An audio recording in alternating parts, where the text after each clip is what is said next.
days of Elijah, declaring the word of the Lord. And these are the days of your servant Moses, righteousness being restored. And oh, these are days of great triumph, of famine and darkness. Et je tiens à remercier à Dieu. J'ai fait un accident avec la clinique. Voilà, un vrai accident. Et la main de Dieu a bloqué la voiture alors qu'il y avait un gros trou. On aurait pu se renverser. Mais c'est là que tu vois comment les choses comme ça reçues. Et pourquoi je rends ce témoignage? Parce qu'il faut un choc aussi pour que tout cela le comprenne et que les enseignements qu'on nous donne, on comprenne. Alors pourquoi les apôtres ont posé la question à Jésus? Pourquoi cet homme est né aveugle? Est-ce lui qui a péché ou ses parents ont péché? Voyez, parce que les apôtres étaient instruits. Vous devez comprendre que chez les Hébreux, si vous lisez Deutéronome 6, à partir du verset 4, on nous parle de schéma hébraïque du Seigneur. Vous savez, lorsque Dieu se révèle par des révélations, par des manifestations, par des visitations, aussi bien par des songes, lorsque Dieu accomplit des œuvres dans nos vies, des guérisons, des délivrances, ne vous arrêtez pas à cela. Ce n'est qu'une facette de Dieu. Faisons tout pour connaître Dieu. Beaucoup limitent Dieu par la guérison, par la délivrance, mais Dieu est plus que ça. Ce que Dieu veut, c'est que tu ne puisses pas jouir de petites manifestations de sa personne, mais ce que Dieu veut, c'est que tu puisses le connaître réellement. Parce que si Dieu te connaît, et si tu le connais, et si Dieu règne pleinement en toi, automatiquement en lui, tu as toutes choses. Est-ce que vous me suivez? Alors Moïse dit non. J'ai vu la gloire, j'ai vu la puissance, j'ai vu les œuvres, j'ai vu les manifestations. Dieu, moi je veux te voir maintenant face à face. Dieu dit, il n'y a personne. Parce que le temps de Moïse, c'était la génération du dos. La face était réservée pour toi. La face est réservée pour moi. La face est réservée pour toi. Parce que la face de Dieu, pourquoi la face était la génération du dos? Parce que dès lorsque Adam a péché, tous les fils d'Adam ne pouvaient plus voir la face de Dieu. Ce qu'on a dit que le salaire du péché, c'est la mort. Et que tous ont péché et sont privés de la gloire. Donc, également, tous ceux qui ont péché en Adam sont privés de la face de Dieu. Donc, ce qui fait qu'à partir de ce moment, Dieu a tourné le dos à Adam et toute sa descendance. Donc, quand même Dieu pouvait se manifester, l'homme ne peut pas voir la face de Dieu. Parce que Dieu avait fixé un temps où il avait réservé pour révéler sa face à une génération nouvelle. C'est pas la Bible dit, vous au contraire, vous êtes une race. Alléluia. Bon, je ferme la parenthèse. Amen. Alors ici, il dit, ils vont dire, mais c'est pas possible. Et je vous dis, ne soyez pas étonnés. Non, cet homme-là, s'il est aveugle, ce n'est pas parce que ses parents ont péché. Ce n'est pas parce que lui-même a péché. Mais Dieu a permis cela volontairement pour que les œuvres de Dieu soient manifestées en lui. Vous savez, il y a des choses qui nous arrivent dans la vie. Dieu lui seul permet ces choses pour se glorifier dans ta vie. Parce que Dieu a besoin que tu puisses lui rendre la gloire. Dieu a besoin que son nom soit glorifié. Dieu a besoin que tu puisses l'adorer. Si Dieu t'a créé pour l'adorer, or lorsque Dieu ne se manifeste plus dans ta vie, tu as tendance de voir abaisser les bras. Et Dieu, il s'oblige par moment de créer des situations dans ta vie pour que tu le cherches, de sorte que lorsqu'il va se manifester, que tu puisses lui rendre toute la gloire. Regardez de la sœur témoigner. Depuis que j'ai connu le Seigneur, mais je n'étais jamais engagé. Je savais le Seigneur, ça fait des années, mais c'est que maintenant je vais le réaliser. Pourquoi? Parce qu'au travers de cet accident, quelque chose s'est passé. Je veux te dire ce matin que tu ne mourras pas. Quelle que soit ta maladie ne doit pas t'amener à la mort. Ta situation ne doit pas t'amener à la mort. Ton problème ne doit pas t'amener à la mort. Certes, c'est vrai, tu peux te lamenter, tu peux te poser des questions, mais les problèmes que tu vis, les souffrances que tu vis, ne doivent pas produire la déception et la mort en toi.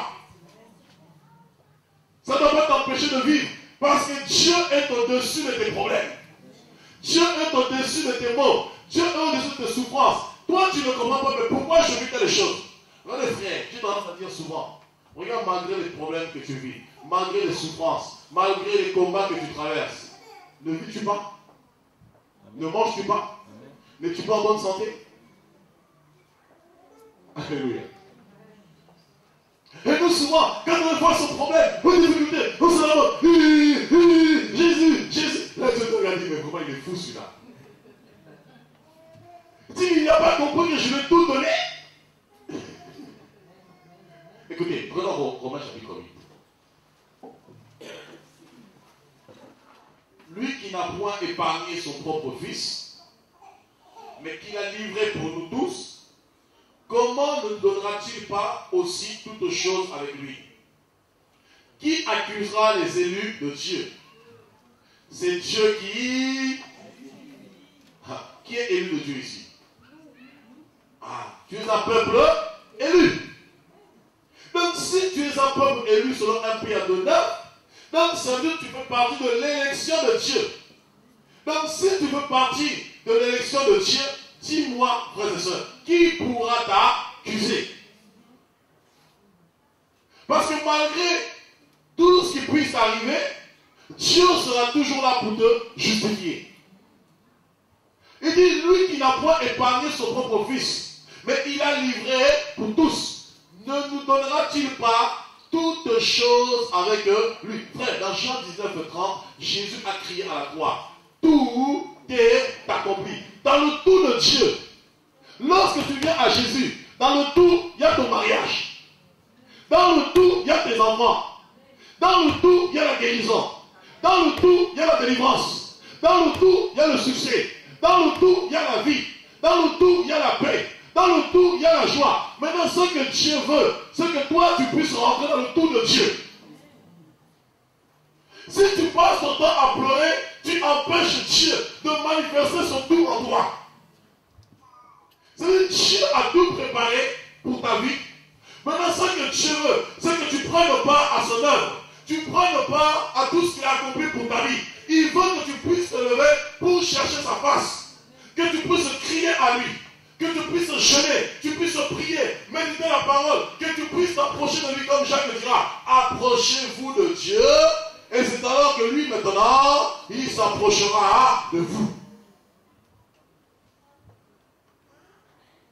Parce que Dieu veut t'emmener quelque part. Si Dieu permet les maladies, si Dieu permet les combats, si Dieu permet les épreuves, c'est parce que Dieu veut t'enseigner. Dieu veut t'emmener quelque part. Dieu veut t'instruire. Dieu veut t'emmener à un niveau supérieur. Mais ce que Dieu ne veut pas, c'est que tu puisses te lamenter par rapport à ta position. Même si les gens te regardent comme étant bête, comme étant vil, comme étant pauvre, comme étant faible, comme étant moins que rien, mais lorsque Dieu te regarde, il te regarde dans son tout. Dieu ne te voit pas petit. Dieu te voit dans la hauteur. Dieu te voit dans la grandeur. Dieu te voit dans l'excellence. Dieu te voit dans son parfait. Mais comme c'est un Dieu de processus, il veut t'emmener dans un processus de perfectionnement. Pourquoi? Pour que lorsque la gloire de Dieu va se manifester, que tu puisses savourer cette gloire. Parce que si Dieu change tout automatiquement, d'un seul coup, tu ne pourras pas saisir le mystère et la grandeur de Dieu. Vous allez voir, il est écrit dans 2 Corinthiens 5:17. Si quelqu'un est en Christ, on aime beaucoup chanter cela. Si quelqu'un est en Christ, il est une nouvelle œuvre. Les choses anciennes sont. Voici toutes choses sont devenues. C'est vrai ça? Pose la question, c'est vrai ça?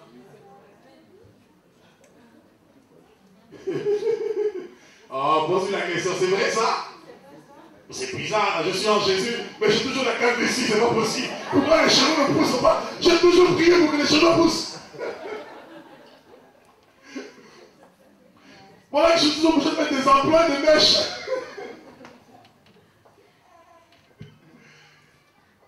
En fait, sur le plan spirituel, en esprit, tu es une nouvelle créature. Tu es un être nouveau. Ça implique une collaboration. Voyez? Une attente avec Dieu. Une collaboration. C'est nous œuvrons avec Dieu. Lorsque nous ne prenons pas à l'œuvre de Dieu dans nos vies, c'est alors que Dieu se manifeste. Regardez, frères et sœurs, il y avait un homme dans la Bible du nom de Job. Vous prenez Job 1. Cet homme était juste et craignait Dieu. Mais voilà que d'un seul coup, du jour au lendemain, c'est comme si le ciel s'écroulait sous sa tête. D'un seul coup, du jour au lendemain, un homme qui s'obstinait à chercher Dieu, un homme qui s'obstinait à craindre Dieu, un homme qui faisait tout pour pour être juste devant Dieu. Voilà que du jour au lendemain, sans que Dieu nous dise quoi que ce soit, sans même la vertu au préalable, voilà que du jour au lendemain, cet homme apprend que son bétail est mort. Il va perdre son bétail, il va perdre son troupeau, il va perdre ses enfants, il va perdre ses richesses, sa famille, tout, devenu complètement. Le pauvre lui dit, mais c'est pas possible, mais qu'est-ce que j'ai fait au ciel, mais c'est pas possible. Et le comble, la cerise sur le gâteau, sa propre femme, qui est censée être son alter ego, c'est littéralement son semblable, son soutien le plus proche. La femme vient dire, hé, Job, mais t'as pas compris que ton Dieu là c'est fini avec toi. Allez, maudis-le et meurs. Cette souffrance de Job, ce n'était pas pour l'amener à la mort. C'était pour produire la vie de Dieu. Mais comme la femme était aveugle, était réellement morte, elle voulait aussi emmener son mari à la mort. Maudit Dieu et meurt. Job lui dit, mais femme insensée que tu es, moi maudire Dieu, mais tout ce qu'on a eu, ça vient de qui? C'est tellement les problèmes qu'on oublie vite. Que autrefois, quand tu étais souffrante, quand tu étais mourante, quand tu étais mourant, quand tu étais dans les combats, dans les épreuves, quand la mort frappait à ta porte, Dieu t'avait délivré de ces choses. Et devant les difficultés, on oublie que le mal, aucune amertume, aucune souffrance. Oh oui, Dieu te remplit, femme. Oh Père, merci. Merci pour cette femme. Merci pour cette femme. Oh oui, beaucoup de paroles de condamnation ont été libérées contre ta vie. Oh oui, Seigneur, merci. Merci pour cette femme. Merci pour cette femme. Merci. Merci, Adonai. Merci pour ta puissance. Au nom de Jésus. Au nom de Jésus. Ton amour, ta puissance,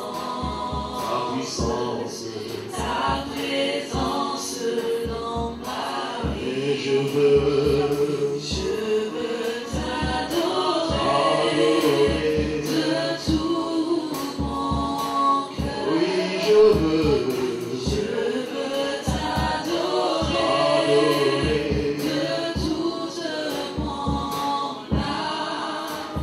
Et je veux t'adorer de toute ma force.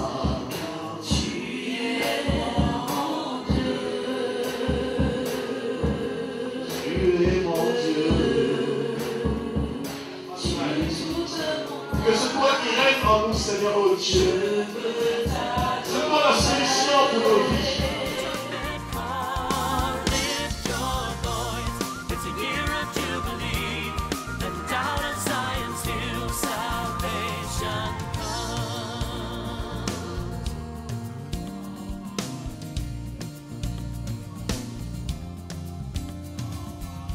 There is no God like Jehovah.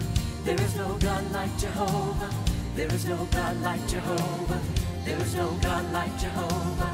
There is no God like Jehovah. There is no God like Jehovah. There is no God like Jehovah. There is no God like Jehovah. There is no God like Jehovah. There is no God like Jehovah. There is no God like Jehovah. There is no God like Jehovah. There is no God like Jehovah. There is no God like Jehovah.